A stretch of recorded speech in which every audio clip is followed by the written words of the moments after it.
Right, hello and welcome to the first ever episode of the Badger Call. My first guest today is Nick Mann because Matt Ferry is not available today.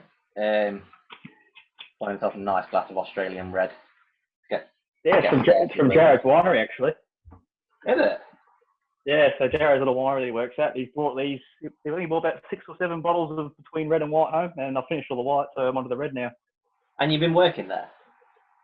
No, he's been working there. I've not been working there. He steals them and then brings them to me. That's going on YouTube, you know that, don't you? Oh, sorry. Jared's getting stacked. As you can see, there is no label on them, so I can't name his winery. Well, is it fruity? Is it? It tastes a little bit fruity, yeah. It's not too bad, to be fair. It's pretty similar to the one I had the other night when I was chatting rubbish with you. You prefer red or white?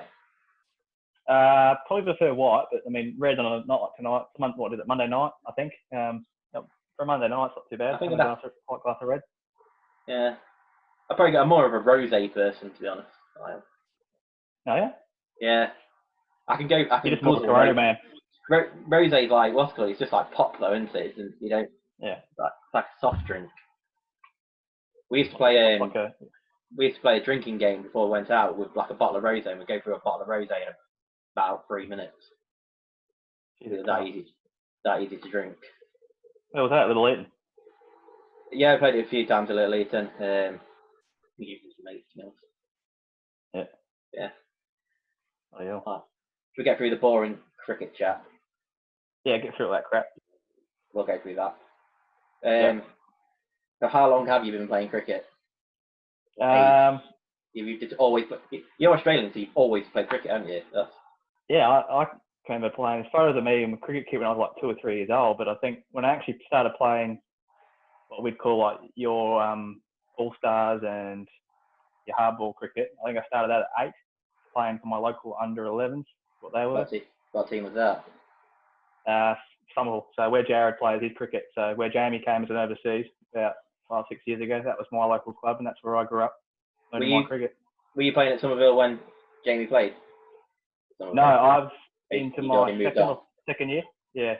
So I was 17, 18 when Jamie came over, and I was already at Frankston by then. So it's probably irrelevant to like who got you into cricket because it's just. Probably your whole family play, don't they? Yeah, they all play. They're all. We had a chat the other day, didn't we? It was about 10 players. You got about 10 players, haven't you? Yeah, all the cousins play. My dad was okay back in the day. Jared's dad was a gun, I think, back in the day. Have you ever played in the same team with your dad? I have, yeah. My dad, in my first full year of senior cricket, when I was 14, created a side at Somerville in the 6s it was. So if you think about Meadows, we've got 3 sides. We had 6, and the equivalent to our 6th side was the Belfast Meadows 3s. My old man started his 6th side. It was a father-son team. Yeah. And they had 5 dads, 5 kids, and then sort of one other player floating in and out. And in that father-son team was obviously my dad, me, Jared, and his dad. So it's quite nice to play with 3 other family members in that side. Yeah, I think that's the point I want to get to in cricket. Like I want to play like a season with Rory when he starts. Yeah. I've still got 12 years, so I've got to play till I'm like 45, just to. That shouldn't be a problem. No, I mean, yeah, in the bottom division, it should be fine. Yeah, with your good injury record, you'll be fine. Yeah, I'll just stand a split and do absolutely nothing. I can do most games anyway. Well, I imagine as a dad, it's probably something to look forward to. I think my dad enjoyed playing cricket with me, and for you, it's something to look forward to in 15 years' time with young Rory.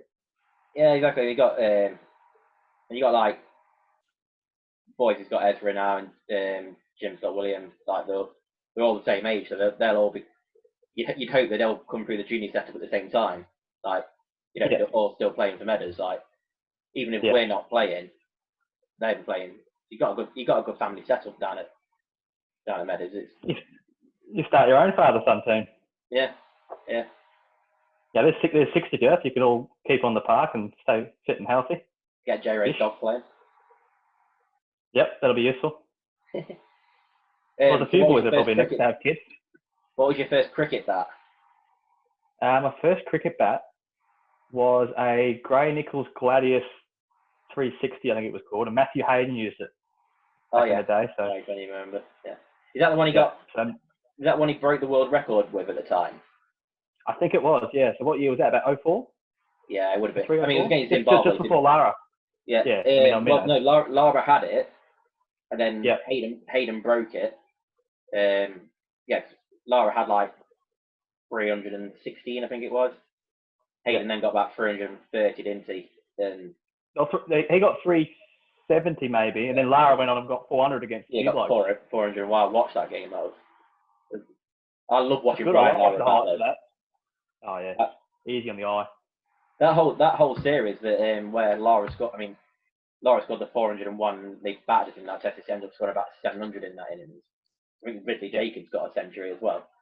But that whole series, England panned them. Like Armstrong took like 7 to 12 in one of the games. Graham Thorpe got a couple of tons. Graham Thorpe was class. Yeah, the Windies then were obviously on the way down, weren't they, compared to what they were in the 80s and early 90s. I'm not sure Ambrose and Walsh were playing then. I think that it might have been about the series that they just retired. Okay, so it's after 01. Yeah. Yeah. Yeah. So I never got. I only saw him on TV. I never got to see him live. Who's the best player you've seen live? Best player I've seen live. Well, I could be biased. I have seen my favourite player play live, which is Kane Williamson. Kane Williamson's class, isn't he? Yeah, awesome. I think we watched him in the Champions Trophy game, and it's against Australia that the Kiwis are playing against us. He got 100 and something in a rain-affected game, and I was pissed as all hell with obviously a few of the Belter lads, and that was still the best live knock I've seen. There's not many cricketers who make it look easy. Like, no. I mean, him and Joe Root play pretty similarly, but yeah, Kane Root always seems to deliver. Like Root will get to 50 and then get out. 50 and out, yeah. Yeah, whereas Williamson, if he gets 50, you're probably going to get 100. Who's like he's in there and he's settled into. Yeah, it gets in and goes on, which is it's quite good to watch, obviously. Like him, Smith, Kohli, they're all those like the blink and they're on 30, aren't they? Like without really doing anything, like they just turn a strike over. Yeah, they're brilliant cricketers. Yeah, the four of them, you put Root, Williamson, Kohli, and Smith. They're the four best probably batsmen in the world at the minute. And, do you model yourself on any batsman, or do you just play your own way?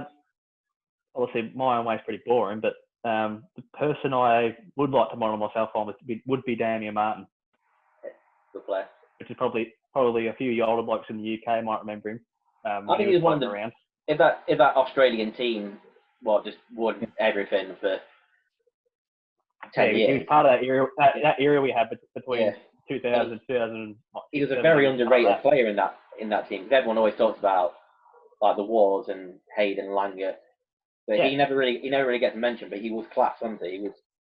He was awesome. He had a test average above 45, I think. So the bloke was for right now averaging over 45 in Test cricket. He'd be up there with the four we mentioned earlier. Yeah, there's like I say, there's only Williamson, Kohli, Root, Smith who are averaging above 50. I don't know the stats, but you never really hear anyone. I think Pujara does pretty well in India, doesn't he? But that's probably the home track a bit, don't they? The Indians are playing against Bangladesh and Sri Lanka.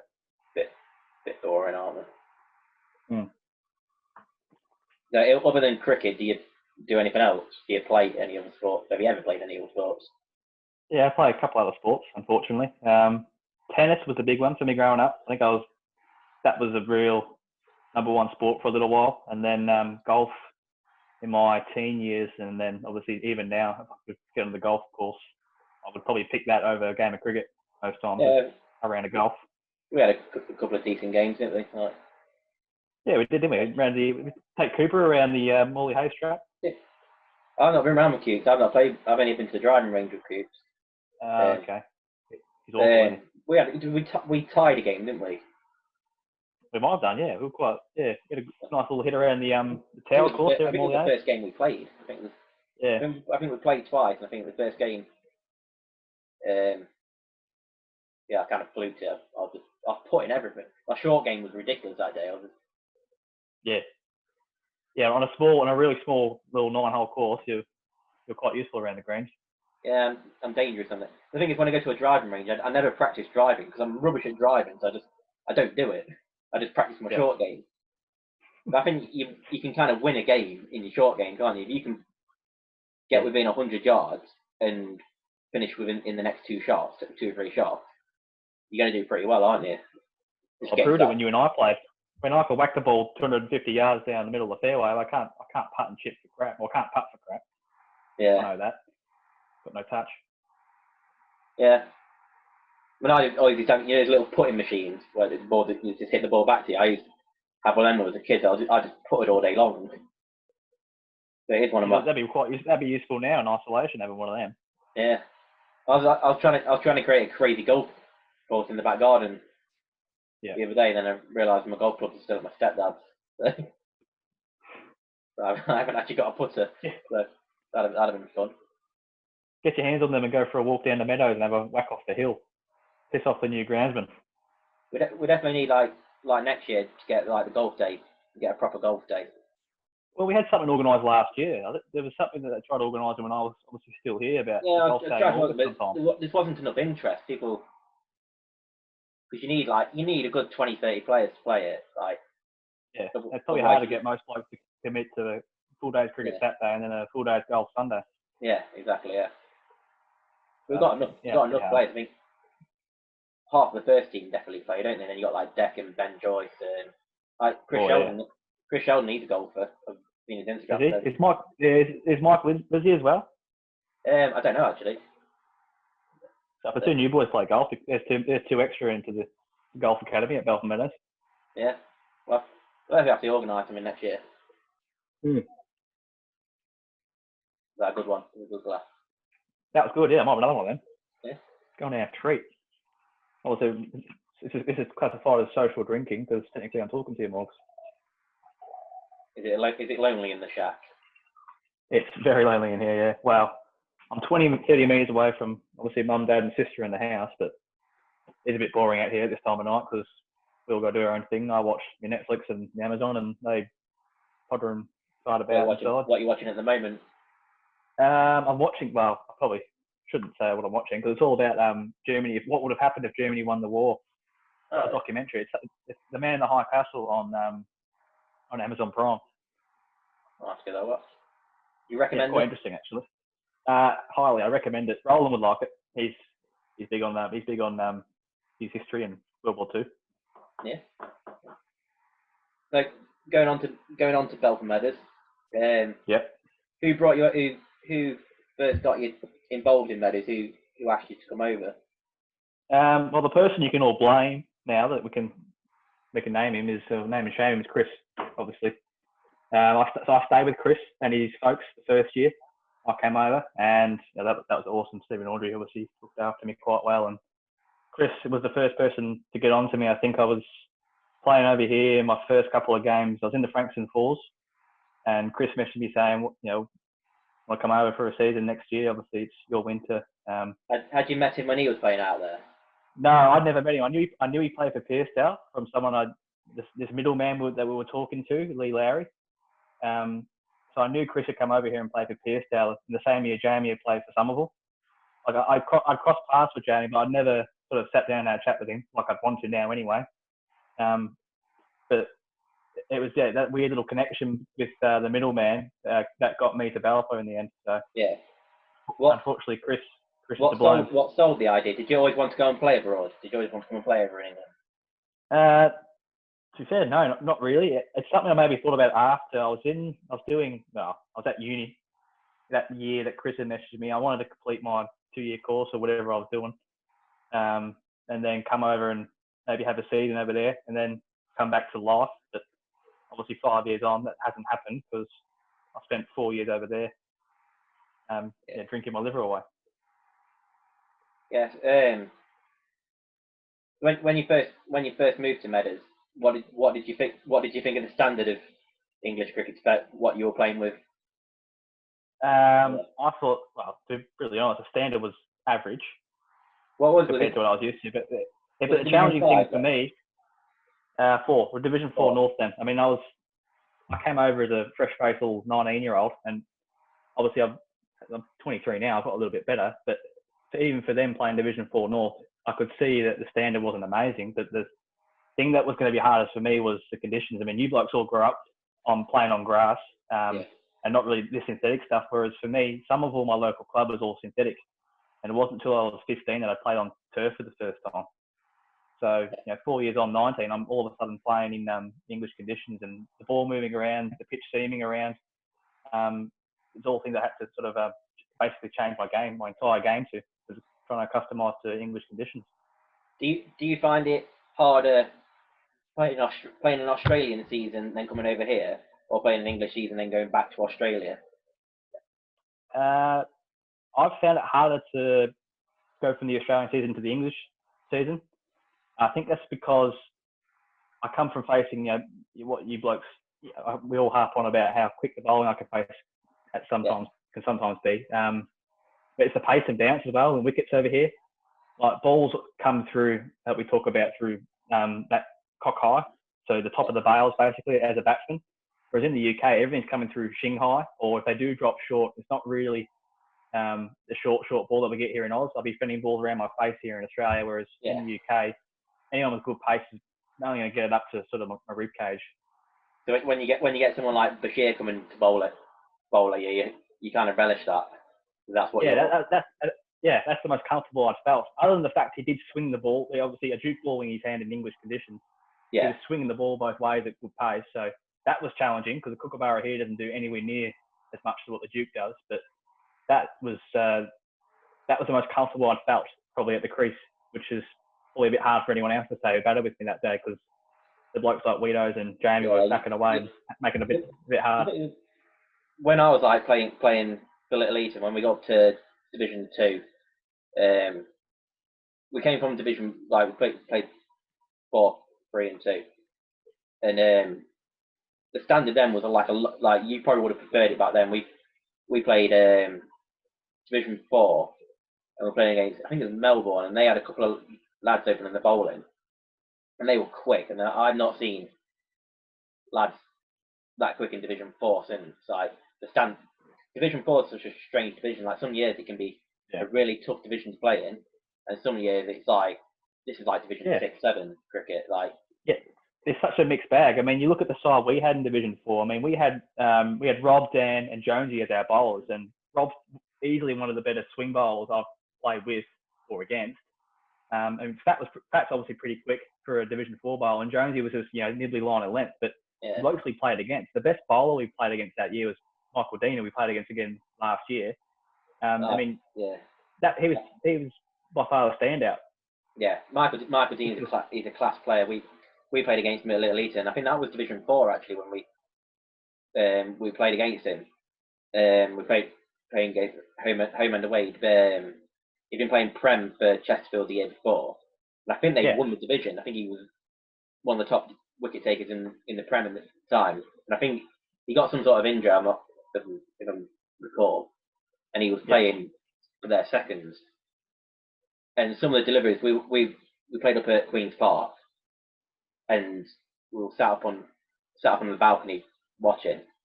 And I think Jamie was playing this game. It was when there was a carnival on at the park, and you couldn't hear a word anyone was saying. Like Bod was trying to give instructions, like people out on the boundary. You just couldn't hear. You couldn't hear a word anyone was saying. So it was like a proper day. They got like towards later on. We were batting second. We were batting out for the draw, and Michael Dean's bowled it to one of our batsmen who's opened the batting. And this was like later on in the innings, about 40th over, and he nicked it, not walked, and then he's come in and he's bowled this bounce on the next ball, and it's probably the best bounce I've ever seen. He's pitched it a good foot and a half outside off stump, and then it's just followed the batsman in. Follow the batsman. He's not wearing a helmet. And he's just like, I don't know how he's not hit him on the head. Yeah. You could see the swing come up on the bounce. It was like just he followed him, and he was trying to kill him that ball. He was trying to kill him. It was brilliant. And that's what's sometimes good, having someone like that drop down through the divisions and giving blokes a bit of a test. And it was quite fun to play against, obviously last year and in my first year at Meadows.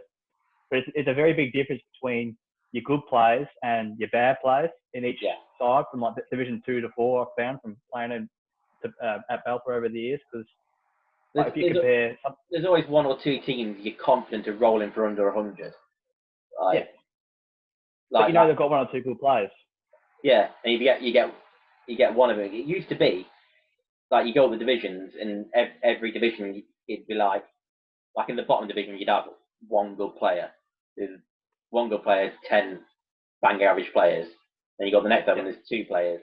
And the further you went up, the more players you got, and obviously the fielding gets better. But the fielding is it's nowhere near what it used to be. Not last year, the year before when we went up to the last time. Obviously, we had a bit of a nightmare after May. But I played that first game at Tutbury, and Tutbury have come down from Division 1, and we battered them. We absolutely battered them. Their fielding was shocking, their bowling was shocking, their batting was even worse. Yeah. And I'm like, these have just come down from Division 1, they're paying players, and it's a joke, isn't it? And that's another thing that's scary. You all think I'm quite a decent fieldsman, which is I find quite funny because over here I'm just staying average.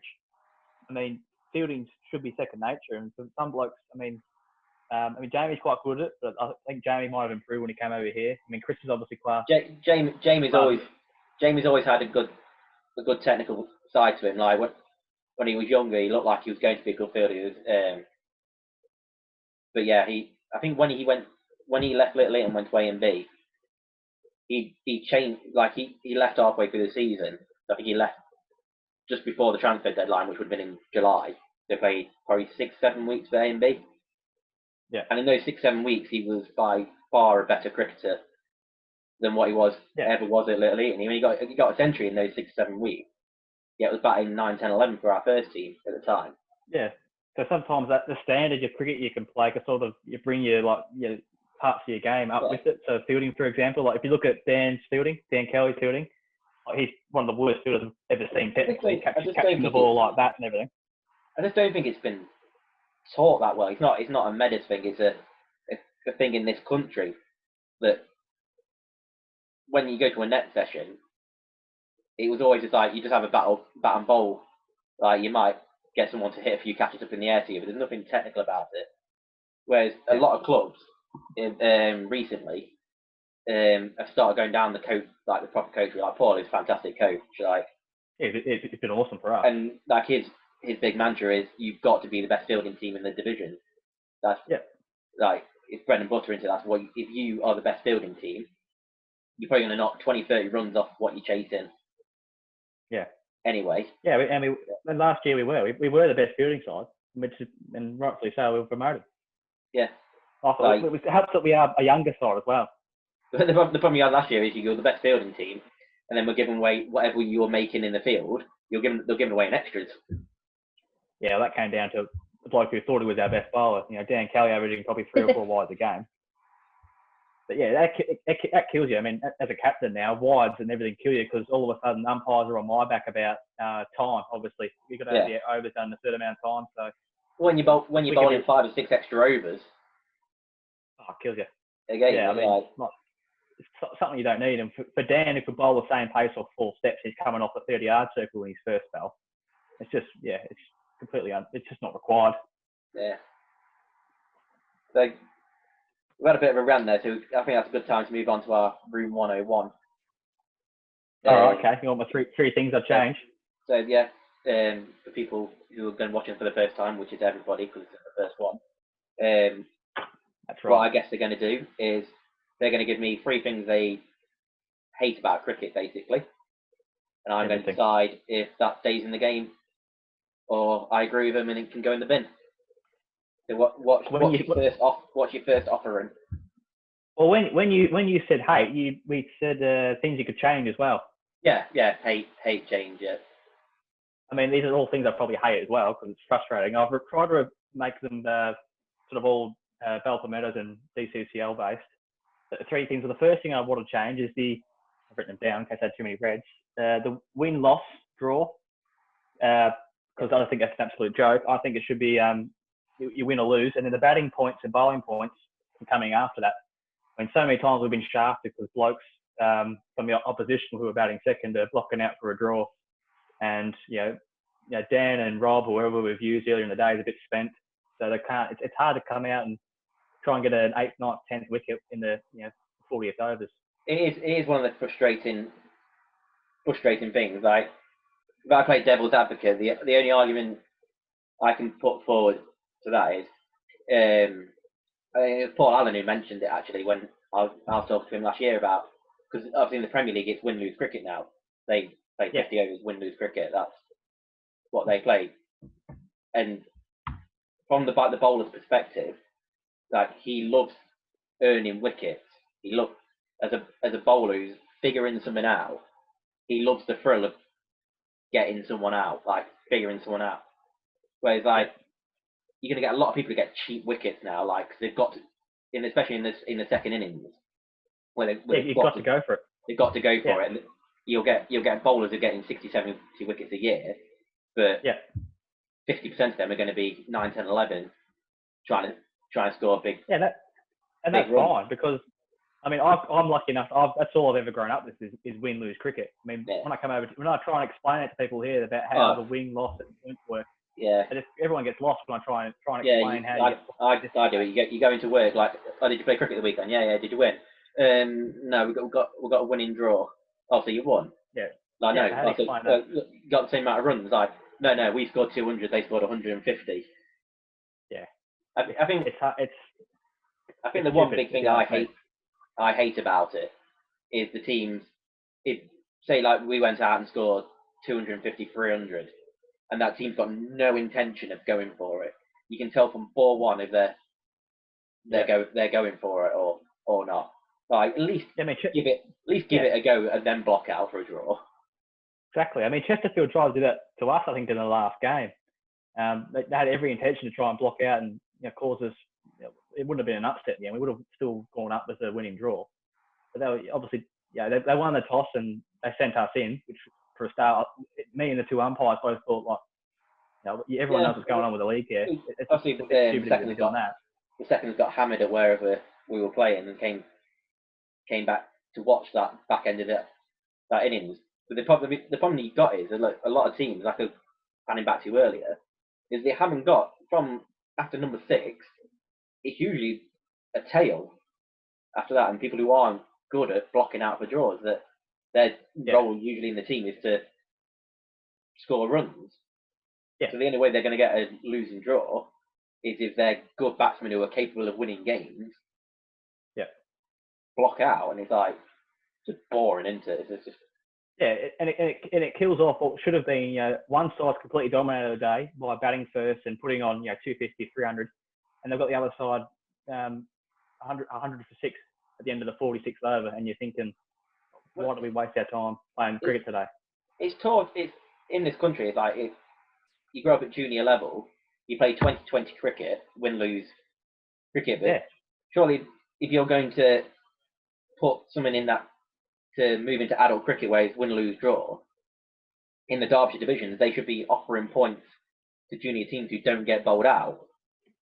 If it's going to fully go into the next phase, but it doesn't. They go from win, lose cricket to going playing on a Saturday where they do get a little bit bored because they don't get it, because they've come from junior cricket, and unless you're a proper cricket purist, I mean, I love Test match cricket, but if they're just our generation do, but the next generation coming through don't, unfortunately. The kids like George. It's white ball cricket, isn't it? That's unfortunately the future, but at the same time, it keeps the game running. So it's all about dollars and profit, or pounds and profit. Yeah. So I'm going to agree with you with the. That's my first one. Yeah, that's my first one. I didn't even have to argue that. That can go in the bin. Out of interest, what would you bring in to replace it? Would you bring in 40 over or 50 over cricket? I'd bring 50 over cricket, because that's what we play at my level. It's what we play here. Jared, for local cricket here, plays 40 overs. But I'll get to my third point, because that is kind of the reason why I want 50 over cricket. Okay. Which is what you see on TV from a World Cup and an international point of view. You see 50 over cricket. it's more understanding for the neutrals, isn't it? Like I say, if you want to go and explain to someone in a pub or at work what you've done at the weekend, if they've watched England on the TV or watched Derbyshire, Nottinghamshire on TV, they get it. But then you go, I played 46. I played 46 over cricket. What's that all about? Yeah, it's a random number. I know people here, like, when I try and explain to them that, we play 46 over the side, like, what a random number that is. Up until about 5-6 years ago, the cup on a Sunday was 45 overs. So you play on Saturday and play 46 overs, 14 overs maximum a bowler. And then you play in the cup on the Sunday. You could play exactly the same team. We played against Wingworth on the Saturday and Wingworth on the Sunday in the cup. And then the day after, we played 45 overs and it's only 9 overs a bowler. But you're losing 1 over. But your bowlers can lose 5 overs a bowler. And it didn't make any sense. Well, it's funny you say that, because you like my third point when I eventually get to that. Okay. Anyway, my second point for your little 3 things I would personally change about cricket for the DDCL, whatever it is white ball and coloured clothing into the local. Whether it's a separate comp on a Saturday or a Sunday, but I mean, we play pajama cricket here, whatever you want to call it. We were in our coloured clothing and playing in our club colours. We saw Callum Geary. He made that that T20. That kit was awesome. It was beautiful. Can you imagine walking out in that and the coloured pads and everything to go with it? Yeah. I mean, that'd be pretty cool.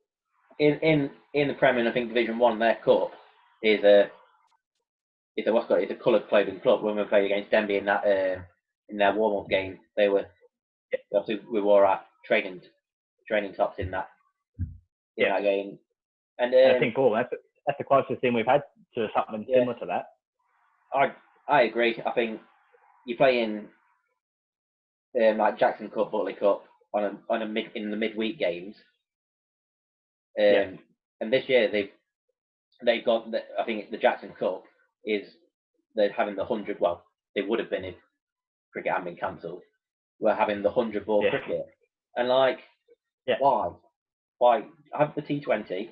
I think they're having coloured kits. I mean, they are having coloured kits in there, and I think under 19 cricket is coloured kits.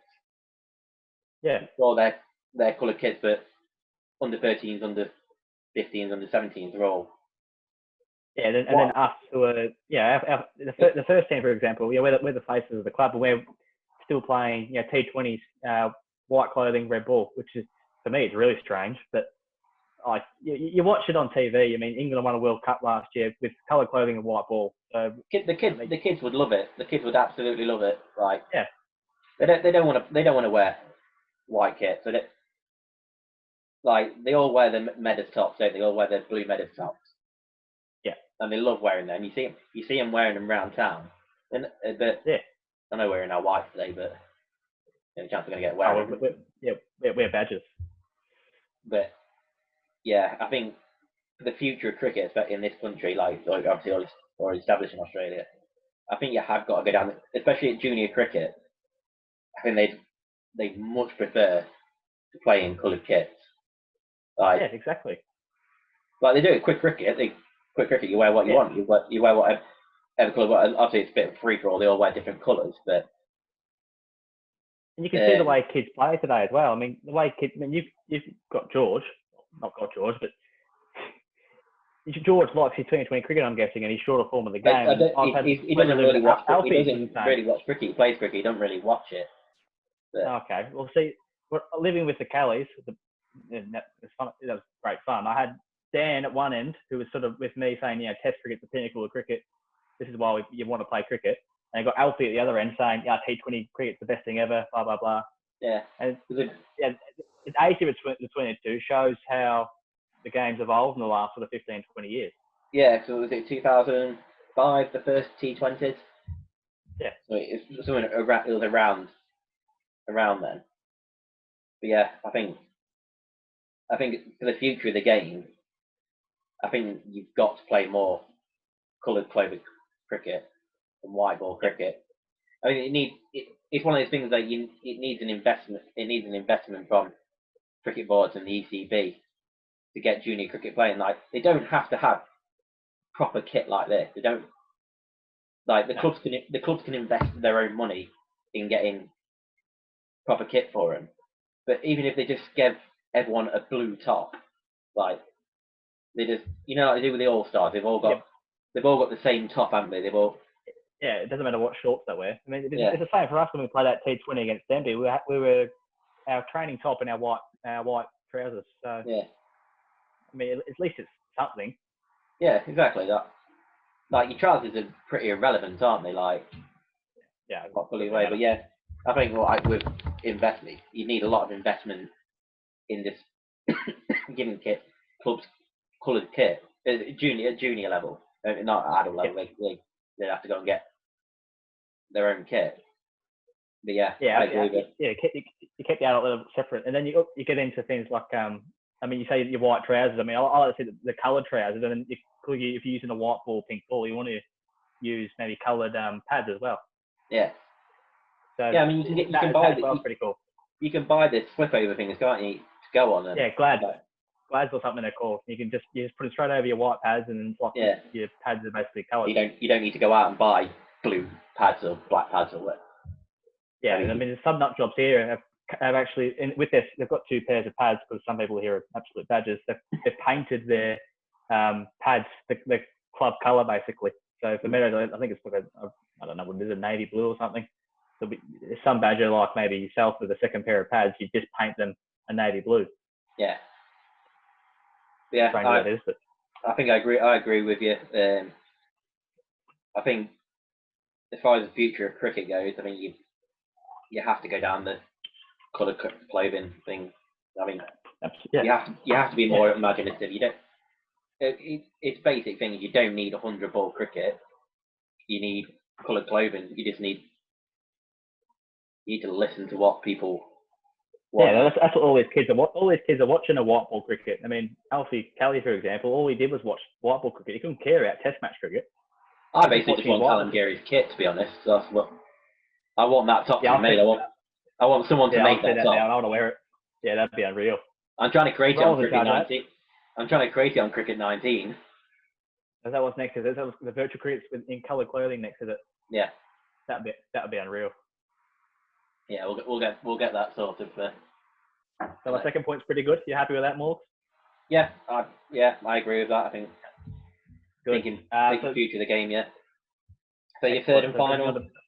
My third and final thing I want to change to the Belper and everything else is 50 over games. I think we might have touched on it, obviously. And then with the 50 over games, you block them like they do with international cricket, which is 10 overs a bowler, and therefore you have to use 5 bowlers in each side, which means you get back to. I mean, currently in Derbyshire, you could, from Division 1 down, you could tank your side with like 8 batsmen, 3 blokes at bowler, 1 bloke bowls part time.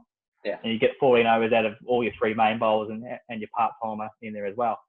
Whereas this way, you have to bowl 5 bowlers, which means as a batsman, I know that your 3rd, 4th, and 5th bowler are probably going to be a bit weaker, and they're the ones I'm going to go try and score more heavily off. Yeah. Time to see your 4th or 5th bowler bowling, hopefully it's rubbish as a batsman, but at least that way you're picking sides, and you're picking sides with, you got your 5 bats, your keeper, your 3, 4 bowlers, and an all-rounder in there. Yeah, and I think again it will aid like junior development, because people getting called up to play in different teams, and they're not going to get given a chance, because like you say, like 3 bowlers can bowl 95% of the innings, and they might get lucky and bowl 4 overs. They might get a few overs, but if they haven't got a choice, then they've got to bowl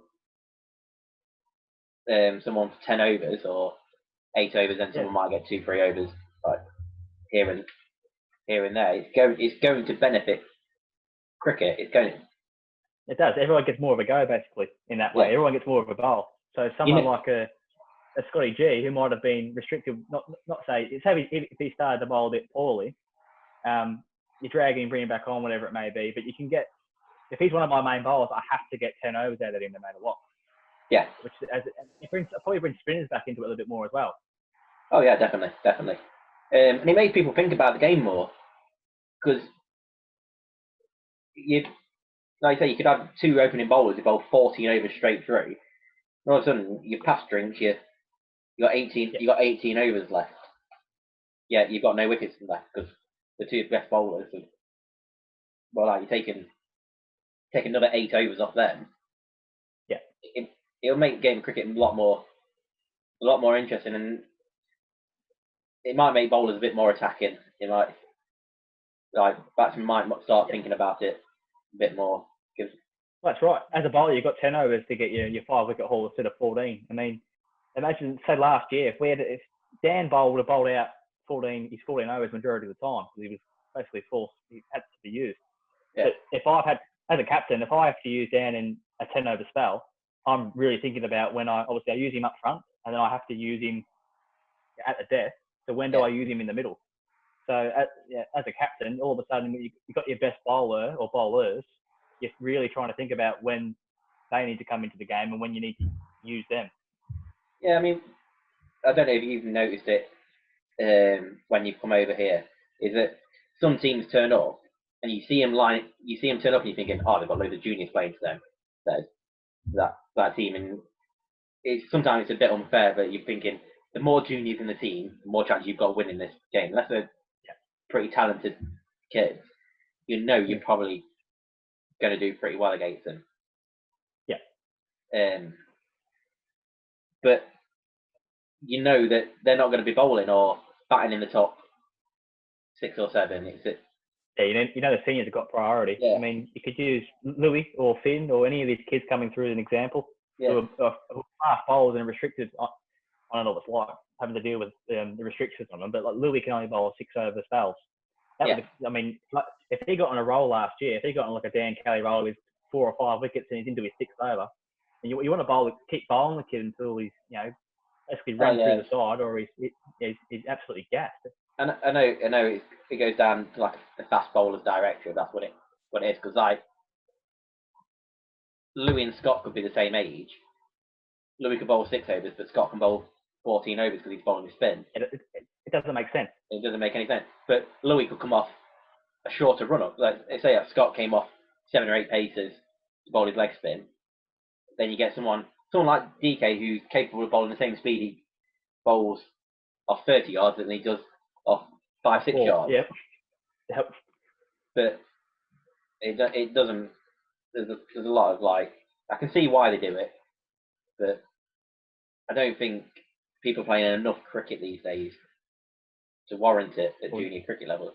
Like, theoretically, if they're playing cricket how they should be playing at junior level. They should be playing 1 junior game a week, where they're only going to bowl 4 overs anyway, because it's T20, and then they're playing at a weekend where they might do 10 overs probably max, so it's on a Saturday. Unless you're opening the bowling, you're probably only going to bowl your 6 overs anyway. Yeah. Because unless you're bowling 6 and then they bring you back on later, you're only going to be bowling 16 overs a week, and that's not enough bowling. I don't think that is a week to make someone a really good cricketer in such a short season. It's not. Yeah. It's not a massive season. For them to want to learn their trade, they need to be bowling more than that. But you'd be competing with all the sports science, all that crap that tells you, kids are more susceptible to injuries bowling fast and whatever. I mean, I had the same problem when I was growing up, so I used to try and bowl little seamers and everything. And in a 2-day game, back when I was playing with my dad was the captain of this father-son side. I'd open the bowling, bowl my little mediums, and then I could bowl, I think it was 2, like Lewis probably put it under 15, I could bowl 2 spells of 6. Yeah. And then I had to have, after my second spell, I had to have the keeper come for the stumps and basically slow my medium pace or even bowl leg spin on the odd occasion. Is that why you developed bowling leg spin as well? No, I was injury prone as hell. Bad knee, crook back, shoulders cooked. Well, that's why I became a wicket keeper. That's why. Well, I started as a wicket keeper when I was at Darley Abbey as a junior. Moved to Little Eton. They already had a wicket keeper in the second and the first team. They had an Australian wicket keeper at the time, overseas, Brad. He was a decent keeper. He was He What was was he up playing? there. Was he playing club Up cricket? there Yeah. with Chris Whiteley's level keeping. He was a really Okay. good keeper. He's batting shit, Yeah. but the keeping was unbelievable. So I just got like my military mediums out. Had some couple of really good seasons. Took 40 wickets one year. That was when we was up in Division 3, I think it was. Yeah. I got 25 wickets in Division 3, which You betcha. Well, you could have bowled me last year. just bowling little in swingers. Yeah. But yeah, no, because but I was like 17 then, so I was quicker than what I was not quick, but a lot quicker than what I'd bowl these days. Yeah, quick for a kid anyway, like Louis is. Yeah, and then when I turned 18, and then the year after we got a new captain, and he just didn't bowl me, just never ever bowled me. I'm like, this is the second team in the bottom division at the time, so Derbyshire League used to be 7 divisions. So I'd gone from taking 25 wickets in 2 or 3, I can't remember which one was Division 3, to not bowling in Division 7.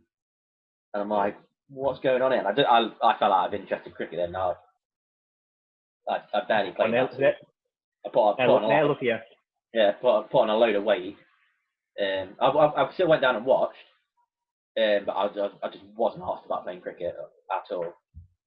Which is the same kind of thing what I had last year. I had a similar thing. I loved watching, like when I got injured, but I was in no rush to come back. Yeah. Come back and play. I'll always enjoy watching cricket. Local cricket as well. Local cricket's good fun to watch. I can sit there and watch a Sunday team all day because blokes like Nick Dobson are making quite good humour of it. It's a summer sport, isn't it? Like you can sit there. It's one of those sports you can sit there. You can have a beer, and you don't have to really watch it. It's not like football or rugby or something where you have to watch the game to see what's going on. Cricket, you can got a scoreboard, haven't you? You can see how someone's doing. Yeah. Yeah. You don't really need to watch it. It's a very for a sport, like I say, you turn up at 11 o'clock in the morning for training, to get warmed up and sort everything out, and you don't leave the ground till 10 o'clock at night. And you're not you, but you're batting because you bat for like 3 hours, but most people bat for 20 minutes. Yeah. And then you stood in the field every day, so you have to talk to people, don't you? You have to get on with people. It's boring, but you can see why juniors get bored when they first come into when they don't really know anybody. You can see more so these days than compared to when you and I were maybe kids. That you can see why the kids get bored and lose interest in what's going on pretty quick because their attention span's basically nothing compared to when we were kids. And we grew up with Test cricket. We could watch 5 days cricket. Yeah, I can remember my first game for Little Eton. I was playing.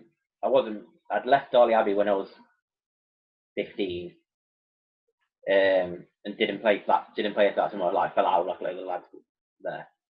Then when I was 16, I was just playing midweek cricket from my stepdad's work team at the time, and Eddie was playing there, played for Little Eton as well. He obviously saw I had a bit of talent. I was a really correct batsman at the time, and he was like, "Oh, do you want to come down and have a net with us, like see if you want to play like league cricket?" And I was like, "Yeah, I'll come down." So I went down on the Saturday morning, had a first team net, and was like people like coming in like bowling with bouncers, and I've never met them before. And, like there was a couple of horrible bowlers there, like they were quick, they were so erratic, but the angles they were basically it was like bodyline series. So they were just bowling it into me. So I was like pulling all these shots away. Yeah. And then the chairman comes up to me at the end of the net session, and he's like, "What are you doing this afternoon?" And I was like, "Nothing. 16, nothing to do." And he's like, "Oh, our second team are short. Do you fancy a game?" I was like, "Yeah." He goes, "Well, you're gonna have to play under an assumed name, because you're not registered." And I was like, "Yeah, fine." So the game was at home, so I turned up, and Chris Higginbottom was playing in that game against Shipley Hall, So like, gee. especially in the league, and I'm like there batting, playing against him, playing under his assumed name. I can't remember his name. I think his name was Martin. So they just picked out the closest thing to Mark, and I was batting really well. I was on about 20, and I was looking really good, and I was batting with Martin Jackson, who was captain of Litany in seconds at the time. And he comes up to me like at the end of the over, like, and he's like, if you get out now, it wouldn't be the worst thing in the world. All right, why? He goes, because Martin, the other Martin who I was playing under, his top score ever was about 5. Like, he couldn't bat. So I'm like, no, like, crunching into the boundary. And he's like, yeah, the person you're playing under doesn't do this. Like, you can't play cricket. So is that like me when I play under your name? Is that like me when I play under your name a few suspicious times? No, I played that game. I scored that game. You did score one of the games. You scored both. When I was, we played Selston one game. No, I scored the Selston one. Dan were captain. Because I scored the Selston one because the umpires came up to me at the break at the end of the game and said you were the best scorer we've ever had. I was like, yeah, no, out there as well. Yeah, I've had a great day. Been a good day for me. Then the other one was up at Kirkby, wasn't it? I came up to watch that game. You watched it, did you? I was so pissed that particular day. I was pissed. I think I opened with Finn. I don't remember how I got my runs, but I walked off after 100 and I sat there. I think I went for a shower after that as well. Yeah, me and Alex came up because it was a horrible ground, wasn't it? You had to go through that farm to get to it. It was an absolute poo-hole, to be nice. It was quite a hot day, wasn't it? I think it was quite a hot day. And me and Alex went for food for like 2 hours. So I didn't actually see you score the 100. So you missed yourself getting 100 basically that day. Yeah. I think I batted pretty well. I went to a pub called the Badger Set. There's a pub called the Badger in Kirkby. And we've got to go there. So we went some to eat there and came back, and I think you were just retiring. It didn't take me too long to retire. They had 3 chicks playing on the side, and it was pretty easy to get runs. Rather than the same team. Was that the same team? Yeah. Yeah, that was the best thing about that day was when that woman reversed into Nobby's car when Nobby was walking across the field. Yeah, he absolutely lost it that day. That was hilarious. Yeah. There wasn't much sympathy for him. I'd go to a shithole like Kirkby. Yeah. But yeah, on your 50 over cricket, I agree with that as well. Agree with that, beautiful. 46 overs can get in the bin. Yeah, I played 46 overs. It's random. I don't get it. 45 or 50. I don't care what it is. The only thing I will keep is the bottom 2 divisions. I think that should still be 40 over cricket for like the 13th division. Because you've got so many kids playing in that level. The bottom 3 or 4 divisions, I couldn't care. But for where the younger ones play, I think that should be 40 overs. Just going on, I think to a side point to that is a couple of years ago they dropped those divisions down to 40 overs from 46, but they kept the same start times. So the idea was that people play. The games were finishing too late for junior, so they're finishing like 7, half 7. Yeah. And then they kept them at. They start later, don't they? So we start at 1 o'clock, and the 40 over games start 1:30.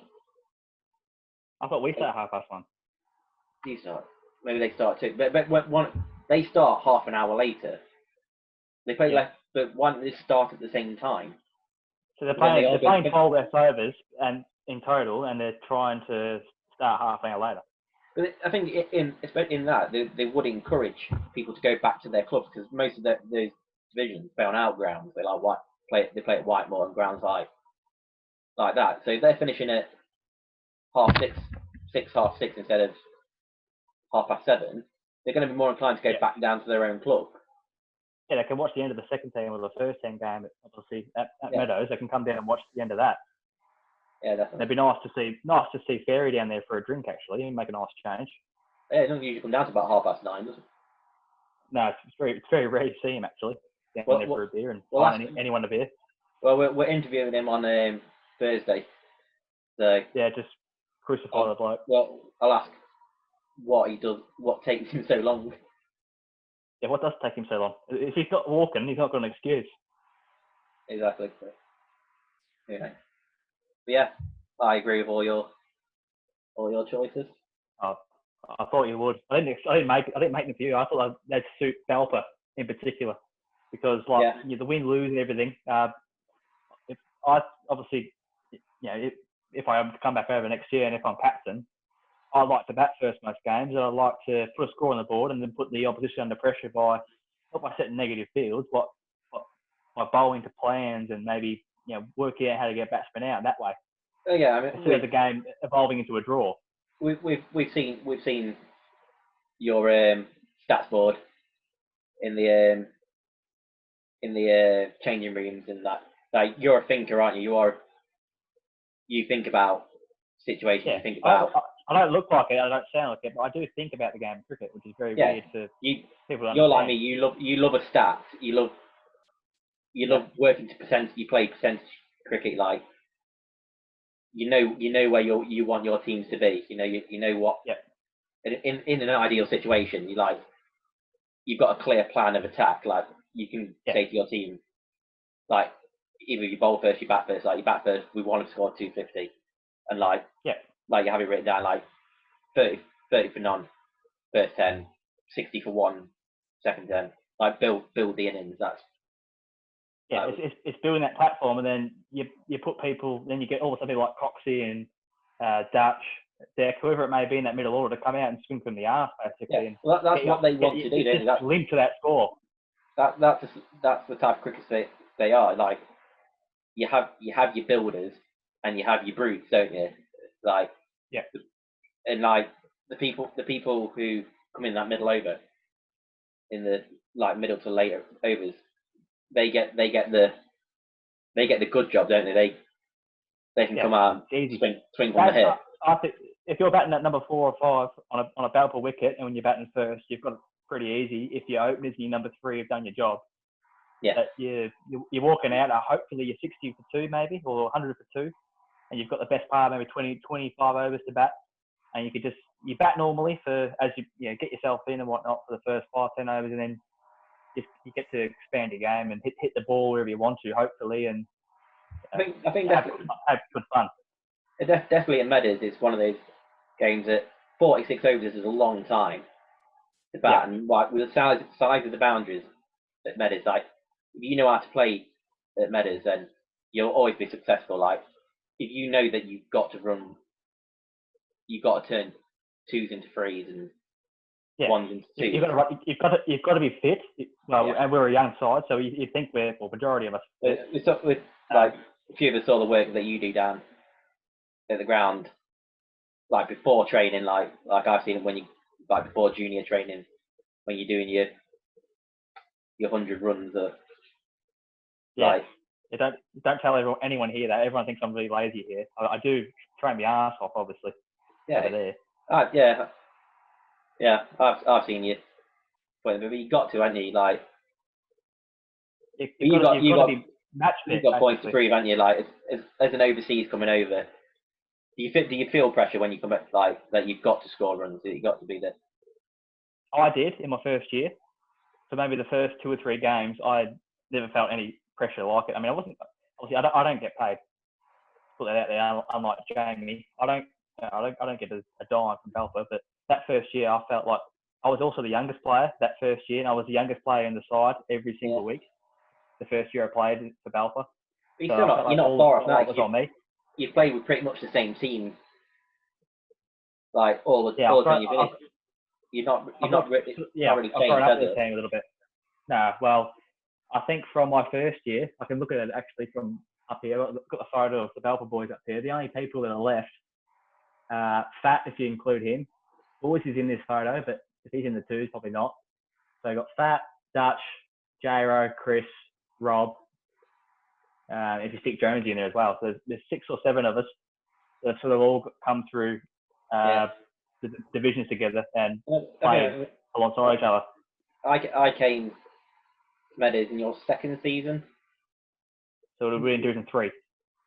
Yeah, it would have been, Yeah, because like we had a beer, didn't we? Like the day you first got here, like well, Yeah. it's quite early. Everyone left in there. It was just like me and you. I'd never met you before. Like, and I'd never played. I hadn't played a game from Eddens at that point. Yeah. So yeah. So were we the line, were we? Yeah. Yeah. I remember that. I do remember that. Wasn't that piss? Wasn't it? Yeah. So I think I played 2 games for the first team that season. I played at Etwell. Yeah. Where we rolled them for about 60. 40. Yeah. It wasn't. But you got out. You got out early that day because I think that was where Etwell away. Yeah. That was Flats got out early. Was it? Yeah, I kept getting bounced by some bloke who was in the army. Oh, Dan Kokorin, yeah. Yeah, so that's who Jamie he kept trying to bounce me. That was who Jamie Church when he was batting, wasn't he? Then yeah, I think he put Rob onto the roof, didn't he? That the next ball, or DK onto the roof the next ball. Probably Dan. That was huge. Yeah, that's when Chollas hit that bloke on the hand and like broke his finger, and he apologised for it. Like, asking if it was all right. I stood at mid off. I stopped telling him stood at mid off, turned to hit him on the head next ball. Yeah, that bloke's an egg. That was my first game for the first team. And it was where Coxie nailed Rob in the warm up at football. Yeah, we thought we weren't playing with Rob. And it was when Panther gave his plate to the umpire. I saw you put that. That is still my favourite. I haven't won a cup or a league with Meadows yet. And like my best batting performance for the seconds, like we lost in that game, so it's not. You don't really count those runs, do you? Like, so that is probably my funniest moment, best moment at Meadows. Like, I've never cried with laughter like that before. That was absolutely incredible. Yeah. That entire season was a good year. I mean, last year was pretty good, but that year as well was awesome. Winning the league, winning the cup, and then you got characters like Panther around the side causing mayhem. Last year was good. Last year just felt more professional. It's like I say to people like, what made you join Meadows? And half the fact is that when Meadows played against Little Eton, they always looked professional when they turned up. Like, they all turned up at the same time. They're all wearing the training kit. Like, I think we panned them in a couple of games. Like, and we had a couple of games against them. And it wasn't the standard of cricket they played necessarily, but it was just professionalism around everything. And that's what made me join Meadows. And obviously, like that first year was pretty similar. Then that year where we got relegated from 2 and the second didn't do very well, and the third didn't particularly do any good. That was a tough year. It was just over that year. Season. It was just a piss poor season from May onwards, wasn't it? Last year we got that. Like, Paul came in as coach, got new kits. We got things done at the club, like the nets being the prime example. Getting those nets sorted, they just look good. Like, it's like as much like people wanting to join the club or people coming down to the club.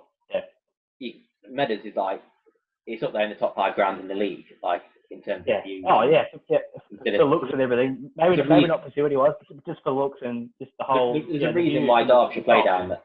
There's a reason why Derbyshire play down there. Like, there's so many nice grounds. There's a lot of nice grounds, but then there's category A grounds, there's A-star grounds, and there's elite grounds, and I think Meadows is up there in the elite grounds. We are. Yeah, we are very lucky. I think sometimes take it for granted. Like, over here, we don't get to play anything like that. And there's no way you've got a boundary rope halfway up a hill, and then it comes back down to all being flat. It's got a uniqueness about it, and it's got a character to the ground. Like, like I was saying when I played at Little Eton, like Little Eton on a cold day was a horrible looking ground. You didn't want to play there. Like, it just felt cold. It felt damp. On a hot day, it was beautiful. A beautiful ground to play on. Like where you got like the war memorial and like the old brick wall, like the old walls around it.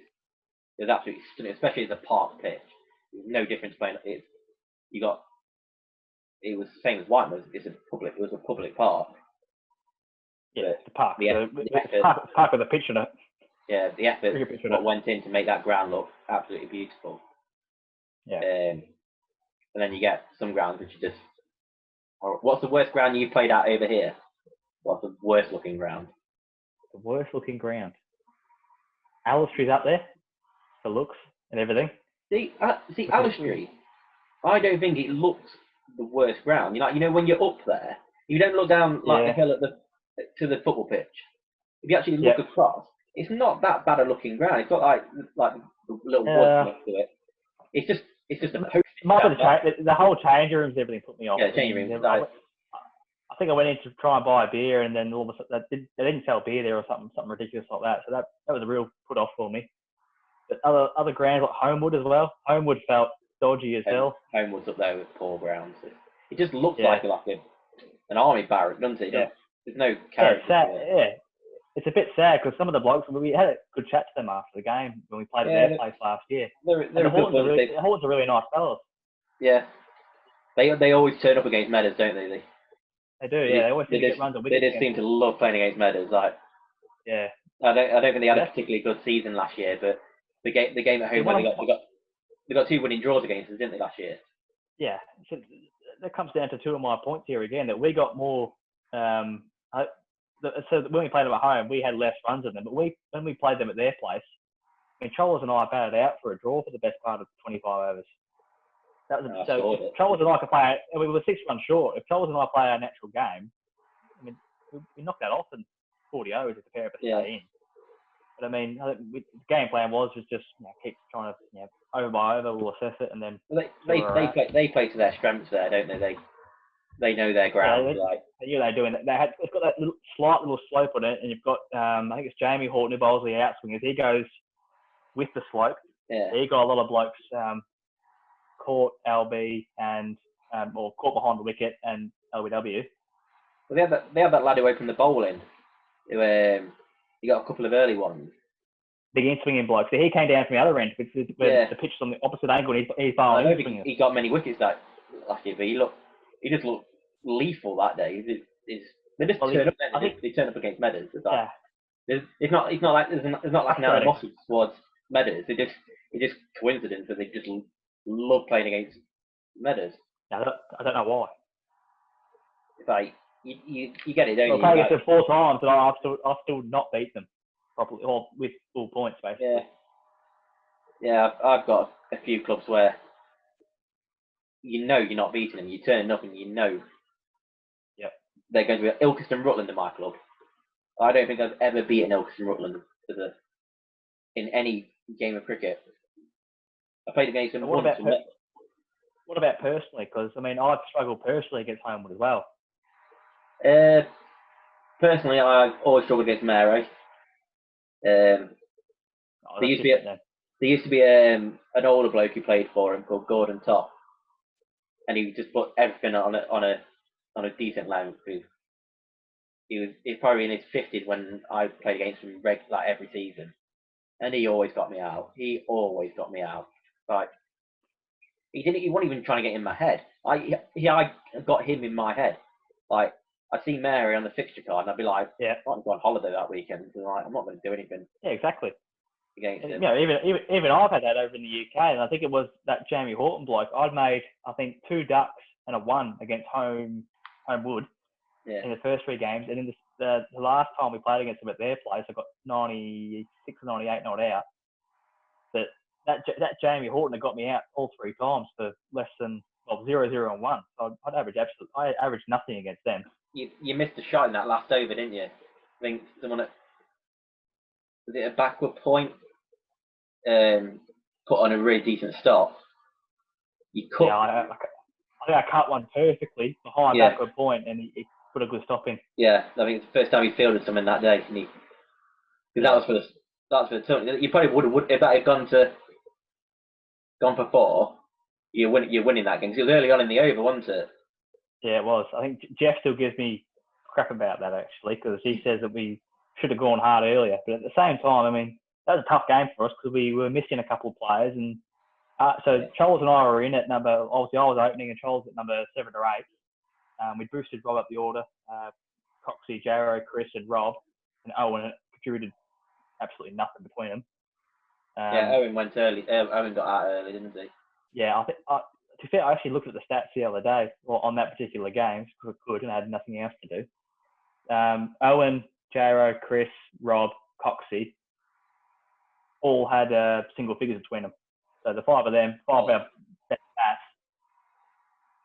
got basically nothing between them. And then it's up to Trollers, and then after Trollers it was Dan, who can't bat, and then it was Finn and James Bauer. So we were really, Finn was emotional that day, wasn't he? Yeah, we fielded with 10 for a little while. J Roseville, that was. Yeah, but I mean that was a tough game to swallow. I think personally that was hard because I was left out there on my own for a long time, and I think I threw my bat after someone got out. Might have been Chris or Coxie after throwing the wicket away.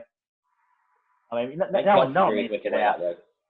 Yeah, no one means to get out, but I mean, some of the ways we got out that day was quite poor. Yeah.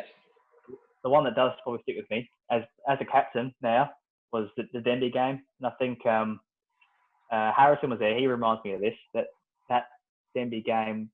We got I don't know we got 180 or 190. We got enough. I thought we might have had enough runs, but they knocked it off. And the way the whole game started. I mean, Dan went down to warm up. We were down probably our best bowler. We had no Rob. Jonesy was playing, and Jonesy went down. All of a sudden, Harrison was fielding for us. That's when Louis was supposed to be playing the seconds, wasn't he? Then got. Yeah, I dropped Louis, I think, and then all of a sudden, come back up, mate. Yeah, Alfie ended up playing for the seconds, didn't he? Yeah. We were lucky that the Thirds weren't playing that. The Thirds weren't playing that day. No, they were playing, weren't they? Did Alfie was missing the game? He was supposed to go to football or something. I'm sure Alfie wasn't supposed to be playing that day. Alfie would have told me either way, knowing Alfie, what would have happened. But I can remember that. I can slightly remember the last few. I can remember the last few overs because Charles was bowling it, and with the field we had set, it was pitch the ball up, get it full, and he bang went into Bod. Bod hit one over square leg. And then I can remember not the spray I gave after the game, but Harrison, one of my best mates over here, was in the rooms after the game because he fielded for us, and he said, "I've never seen you that serious about cricket." Yeah, it's something about Denby. They just bring it out, don't they? Like. Yeah, I mean, it wasn't a bad loss. It was, I think, the whole way we went about it. I think we had the platform to go on and get 250, and we didn't. There was frustration building within myself. I mean, I was frustrated that blokes like Jaro and Mike and everything weren't getting the runs that I thought they'd get. I thought last year Jaro would get 250 runs. I thought Coxie would get 500 plus runs, but it didn't happen in the end. But that's not their fault. No one means to get out. No one means to have the season they do. But the pair of them are good enough to average 40 plus in Division 3. Yeah. And I thought that might have happened last year. If we hadn't have got Chris, if we hadn't have had Rob or Dan play as well as he did for those games, we probably would have needed those two to average 40 plus for us to be within a good chance of winning games. Yeah. Well, it's been a good chat. It's been a great chat, Morgs. It's been a great chat. I mean, we could stay on, but I think we'll stay on then. Yeah. I'll pause the recording. I'm interviewing Chris tonight. I'll upload this afternoon. So by the time everyone has finished watching, because I think it's been about an hour and a half. We've been talking. If you watch the full hour and a half, you're not in for a treat or anything, but you're in for some good, insightful Belper Meadows history. Yeah. Are you missing not being in Belper this year? I am. Yeah, it's absolutely killing me. It hurt when we shut our borders, and obviously you blokes have shut your borders. That I can't get over there because the worst thing about it is it's been a really nice April. It's actually been more than usual. Like I know you found it cold most of the year anyway, but Yeah. like that first when we were supposed to play that first game of the season, when we were supposed to have our friendly, which would have been your first weekend you're here, it was like 23 degrees here, 24 degrees, and don't tell me that. And luckily on Saturday it rained, so the game would have been off anyway. Yeah, thank God. Yeah. If it rains every Saturday, I won't care. It won't. Yeah.